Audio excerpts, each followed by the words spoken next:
আসসালামু আলাইকুম everyone, welcome to Medisciences engineering and technology. আমার পিছিয়ে যে মেশিনটি দেখছেন ডায়ালিসিস মেশিন। এই মেশিনটি দুইটি পার্টে বিভক্ত। উপর থেকে মাছ স্থান পর্যন্ত দেখছেন এটা হচ্ছে ইলেকট্রনিক্স পার্ট, আর এই মাছ থেকে নিচ পর্যন্ত দেখছেন এটি হাইড্রোলিক্স পার্ট।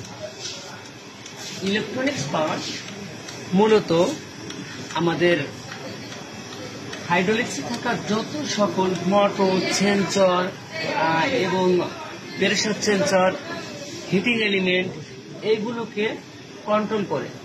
আমাদের দেওয়া ইলেকট্রনিক্স পার্টের কমান্ড অনুযায়ী ইলেকট্রনিক্স পার্ট এই মোটর, টেম্পারেচার সেন্সর, প্রেসার সেন্সরের সেন্স নিয়ে সিস্টেমটাকে কন্ট্রোল করে।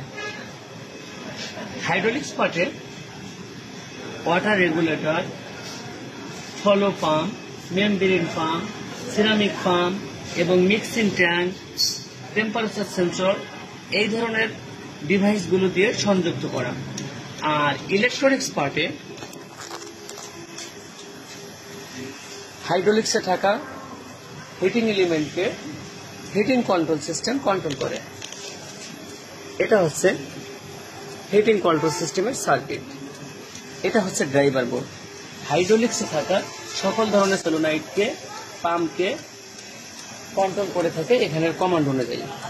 মেইন মাইক্রো কন্ট্রোলার থেকে আসা কমান্ড ড্রাইভার বোর্ডের মাধ্যমে সলোনয়েডে, মোটরে এবং কমিউনিকেশন বোর্ডে পাঠানো হয়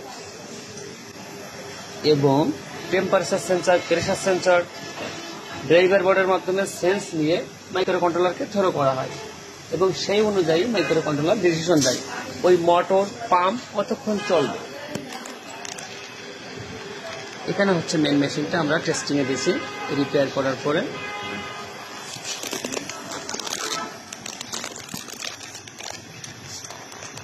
হাইড্রোলিক্স অংশের সঙ্গে বিভিন্ন পার্টস সংযুক্ত এবং এই পার্টসগুলো কখন ওপেন হবে, কখন ক্লোজ হবে, কখন স্টার্ট হবে, কখন বন্ধ হবে সেটা ডিসিশন দিয়ে দেয় আমাদের ড্রাইভার বোর্ড মাইক্রো কন্ট্রোলারের কমান্ড অনুযায়ী।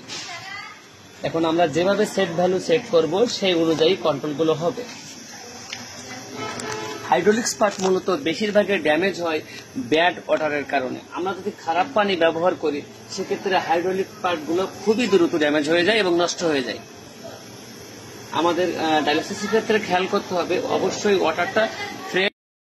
Thank you so much for being with Medisciences engineering and technology. আল্লাহ হাফিজ।